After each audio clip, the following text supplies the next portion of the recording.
Imagine a country with 0 trains, no tracks, no stations, nothing at all. It sounds almost impossible in today's world, right?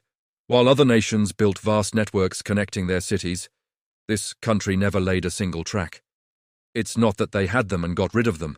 There are no old abandoned lines rusting away. Trains have just never been a part of its history. People still travel easily, but now it's without the sound of trains. This fascinating train-free country is the one and only Iceland. Mind-blowing, isn't it? Let me know what you think in the comments, and don't forget to subscribe for more amazing facts